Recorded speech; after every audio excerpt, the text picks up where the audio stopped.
Combat skill 19. Endurance 27. Fight to the death. Nah, I'm not gonna click that. That just automatically simulates the whole fight. I prefer to do it window round by round. Alright, number I picked was 6. Your enemy took 12 damage. You took 1 damage. The enemy took another 12 damage. I took another 1 damage. I've defeated my enemy! Combat lasted 3 rounds. I took 6 total damage. Yay. So I'm down to 34 now. Your killing blow knocks the ghoul out of the hollow, sending it tumbling into the lake. More of the corpse-like creatures can be seen creeping around the shore, and the sound of their snuffling whispers and curses make your blood run cold. They move with unnatural speed, eager to feast on your flesh. If you have a bow and wish to use it, yes I do. You draw an arrow and let fire at the leading creature. The shaft finds its grisly heart and the creature drops to the ground, its spindly arms thrashing fitfully. The others halt in their tracks and look down at their slain companion. You see a flicker of fear pass across their black, lifeless eyes. If you wish to seize this opportunity to evade them, yeah, I think so. Why would I just stand there and fight when I can run away? So, run up the stairs!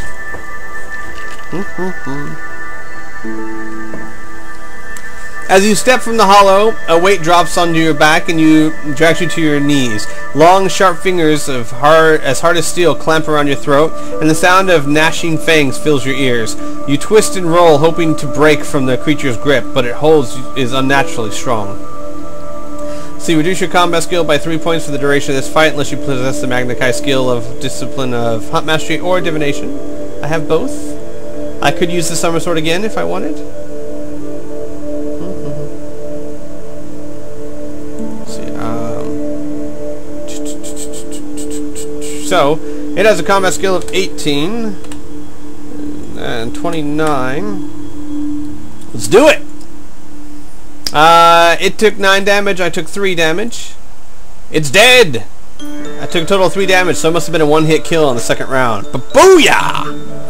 Alright, so... The speed with which you slew your attacker strikes fear into the grisly hearts of the advancing ghouls. Slowly they sink away, their grey forms merging with the shadows at the far side of the lake. You're about to hurry away from the hollow when you, in case they should return with more of their kind, when you notice an odd-looking token lying next to the dead ghoul. If you wish to examine the token, sure, why not? It is hexagonal in shape and made of a thin cream-colored metal, which is engraved with the number 6. Make note of this number in the margin of your action chart. It could prove useful later in your adventure. The metal begins to grit hot and soon you can bend it with your fingers. Suddenly it bursts into flames, forcing you to fling it aside before it burns your hand. The flaming token hits the lake and explodes in a cloud of white, powdery smoke. The echo of the explosion reverberates across the water, and you turn to leave straight away in case it attracts more ghoulish inhabitants.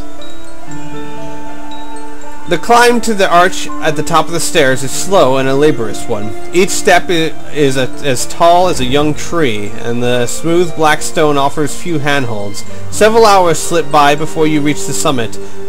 There you stare down through the great archway to a stupendous sight. And we got a picture of the dead city. It's pretty cool, actually. You got the dragons on both sides, and then a walkway down to some temple.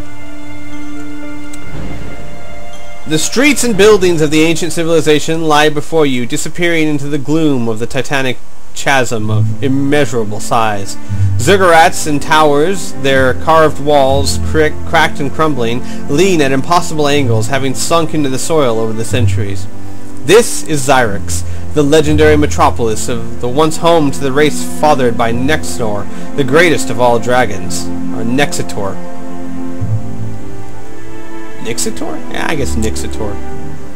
It is the only city to have survived the age of chaos that followed the demise of their race.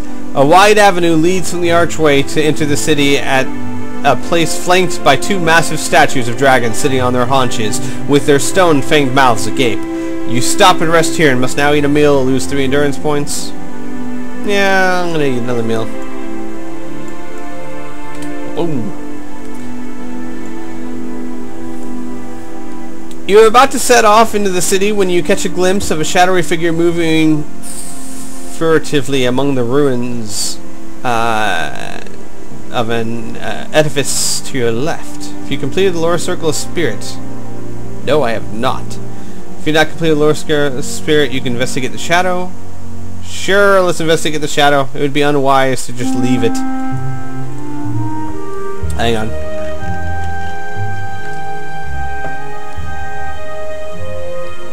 Fearfully, you approach the shadow until you discern its gruesome features. It is a ghoul similar to those that you encountered in the Hollow, but this creature looks even less human. Its swollen skull is set lopsided on its withered frame, and the long black tongue that hangs from its jagged mouth drips with a sticky black venom that bubbles like boiling acid as it hits the ground. It raises raises a wasted hand, and a cone of mist whirls towards your chest. If you possess the Magnified, disable the side screen. No, I don't. I have regained 3 hit points, so I'm back up to 34. And let's see how many I lose now. The mist coils around you like a python embracing its prey. Your body is engulfed by heat so intense that it seems as though you are surrounded by rings of white-hot metal, but your mind is filled with stabbing, icy pain. You lose 3 endurance points before your side screen repels the... Wait, what? Oh, wrong one. Ha ha ha ha ha. Never mind, I chose the wrong one. You try to dodge aside, but this mist whirls around you like a snake. An intense heat burns your body as if you're surrounded by coils of white-hot metal, and your mind is filled with terrifying images of the supernatural. Lose 6 endurance points. Oh, joy. Down to 28 I am. I've lost 30% of my health. Confident that it has ensnared another victim, the Grey Girl stalks forward. You fight to clear your mind of the swirling visions as the creature raises its hand and prepares to strike you down with a pitted iron spike. You know what? I'm going to use my summer sword now. This thing's pissed me off. Owing to the power of its psychic attack, you must reduce your combat skill by 4 points for the duration of the fight, but I get to add 8 for the summer sword, so I'm actually adding 4. So I'm adding, let's see, bonus of 13, which puts me at 31. Oh, this thing doesn't have an option for double damage, does it? No, it does not. It's alright. Combat skill, 20. Oh, what nice relaxing music for Mortal Kombat. Alright, start combat.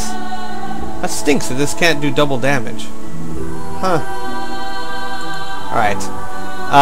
The enemy took 18. Nope, so it's dead now. Dang. Nice. Took 18 damage, and I took 0 damage, so it's dead. We'll just say it's dead.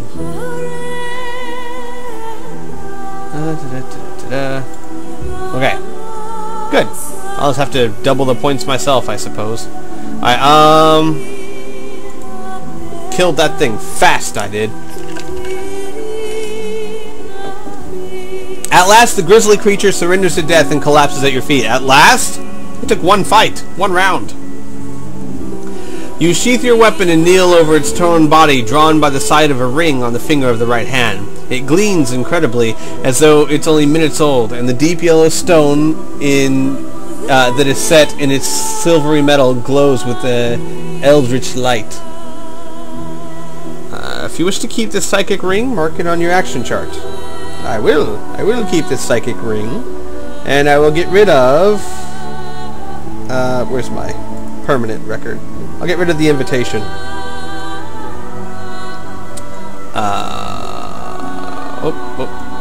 I'll get rid of the invitation because I obviously don't need that anymore.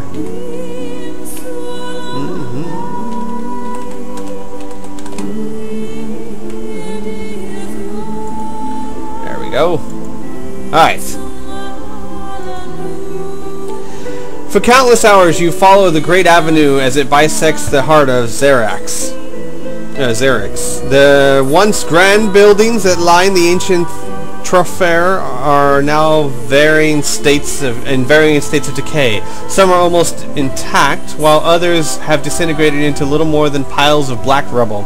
You try to keep track of time, but it proves difficult in the perpetual half-light of this buried world. Twice you stop to sleep and eat.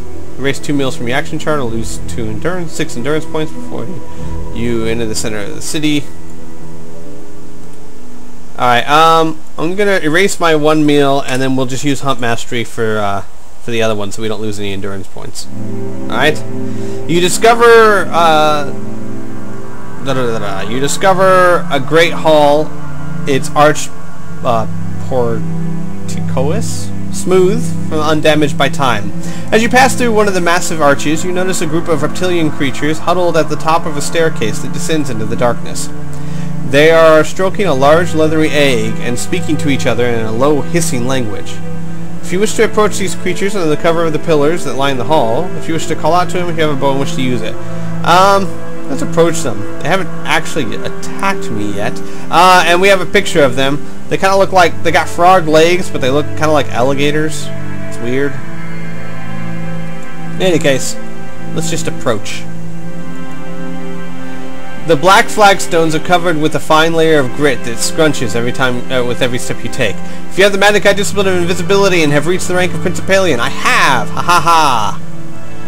Using your improved mastery, you move forward silently, pillar by pillar, until you are within a few feet of the creatures. Their heads resemble those of baby crocodiles, but their bodies and forelimbs are toad-like and covered with hard, shiny scales. They chatter incessantly, and judging from their behavior and speech patterns, they are sentient beings. If you possess the Magnified Discipline of Divination, I do. Hang on.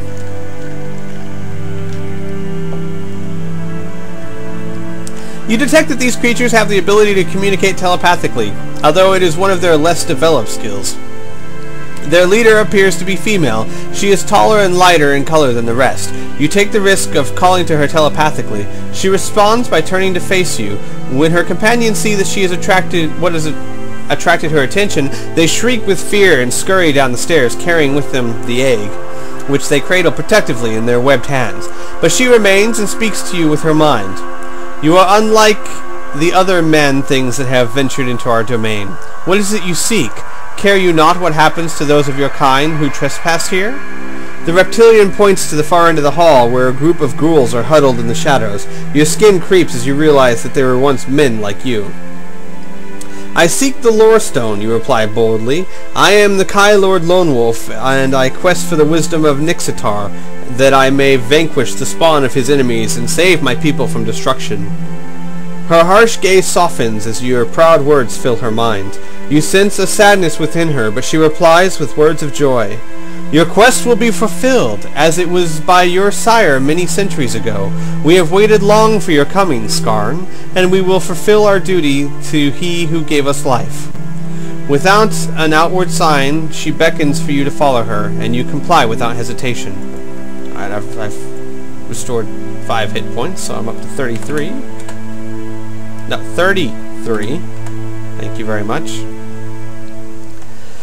You follow her along the passages and sloping tunnels, down long flights of stairs, and through magnificent chambers that no human eye has ever seen before. The alien splendor of this ancient city leaves you in awe of the race that once dwelt in these halls.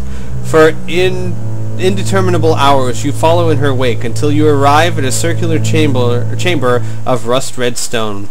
The floor descends in a series of wide steps that encircle the room, and in the middle of the tiers is a shallow pit with a stone dais at its center. Now, I also want to point out too, this is another huge path divergence in this particular book, because if I didn't talk to him telepathically, they would have turned hostile because they wouldn't have known who I was, and you would have been fighting them on multiple occasions as you tried to get over here. So this is another big divergence for this book. This book was really well written.